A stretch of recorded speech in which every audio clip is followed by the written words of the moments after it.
اوس بیا څه خلک چې دی ناجایز فایدې اوچتوي ذخیره اندوزي هم کوي خوراکي مواد وایي په ګران قیمت میلاویږي او وایي د وړو قیمت هم اوچت شوی دی نو په دې وخت کې چې دی بهر نوځي د کور نه بهر مزدورۍ له نوځي مارکیټ ته نوځي نو دا په کور کې څه خوري حکومت له هم پکار دي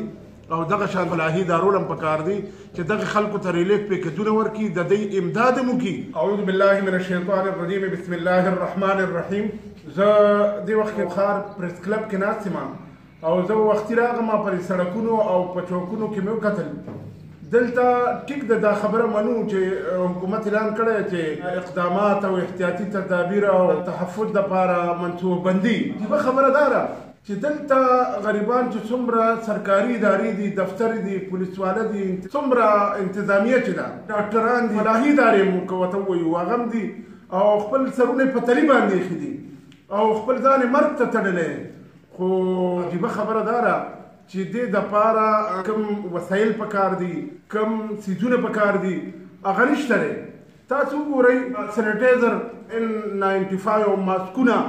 خاص کر هغه دې دپاره دي او دې دپاره تیار کړی شوي دي خو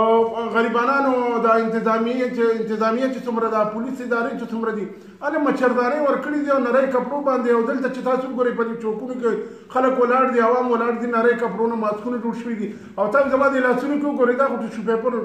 مثال شی په دې باندې کورونا وایرس چې دی دا رکاوېدی شي موږ دا وایو چې حکومت دې د دې دپاره چې دی بھرپور اقدامات وکړي او بالخصوص زه خو یم په دې نوښار کې په دې ټوله ضلع کې دې دپاره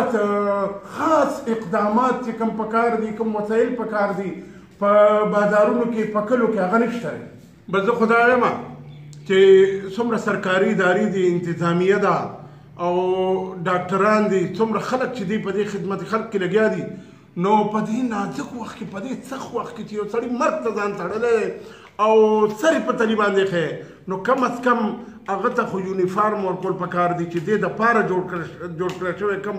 خصوصي یونیفارم دی او ورسره سینیټایزر دی پکار چې دا هغوی په جیبونو کې پراته او N95 او ماسک چې دی په خپله خوله او پوزه باندې لګولی او په صحیح معنو کې د لیرۍ سره چې دی دا کار وکړي او د دوی حوصله افزایي وشي. مونږ خو دا وایو چې خدای ته وګورئ داسې نه داسې خو ښکاري بعضې خلک دا محسوسوي چې هسې نه دا څیزونه راغلي او دلته په دې کې څه کرپشن شروع شوي د دې هم تحقیقات وکړی شي چې آیا دا انتظامات شوي هم دي او که نه دي شوي او که شوي او خلک یې پټوي او کرپشن کېږي نو بیا خو دې چې دی نو تحقیقات وشي. ګورئ چې زه سوات مردان او سوات موټروی په لاره دغه شانتې نوښار کې نن په پېښور کې ځای په ځای په دې جي ټي روډ باندې په موټروی باندې ما دا هېڅ څیز چې دی دا څومره څیزونه چې خلک نوملي او په پرنټ میډیا الکترانیک میډیا په سوشل میډیا چلیږي او دا نومونه یې اخیستی شوي دي N95 ماسک او دا چې دی خصوصي یونیفارم او سینیټایزر دا خو خلکو له نومونه هم نه ورځي نو بیچارهګان به اخلي څنګه دا به څوک ورکوي د دې تپوس به څوک کوي څیزونه خو مو هېڅ چا سره ونه کتل خو دې دپاره چې کوم دی دا ډیجیټل ترمامیټر چې راغلی دي هغه هم ناقص دي خلک وایي چې دا مونږ چې وکتل او خلکو نه تپوس کوو نو اول خو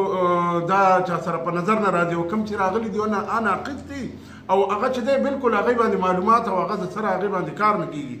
نو لہذا دا چې دی فراهم کړی شي کوم ترمامیټر یا دا کوم څیزونه چې دي نو دا په ګران قیمت باندې خلکو ته بازار کې مهیا کېږي او په داسې نازک وخت کې په داسې سخت وخت کې یار خلک دوکه کوي فراډ کوي کرپشن پکې کوي کوئی چې رجوع الله توبه استغفار مهمه او الله سره تعلق پیدا کول او توبه وستل نو موږ له خو په دې کې دغه خلکو لکه توبه وستل پکار دي چې ناقص څیزونه خلکو ته مهیا کوي او په دې سختو حالاتو کې په دې سخت وخت کې قوم سره او د مسلمانانو سره انسانانو سره دوکه کوي. زه دا مطالبه کوم چې صوبې خیبر پښتونخوا کې چې څومره ضلعي سطح باندې متعلقه ادارې دي دې سره کار کوي هغوی ته حاصله دې دپاره هغه د په ټولو ضلعو کې انتظامیه دی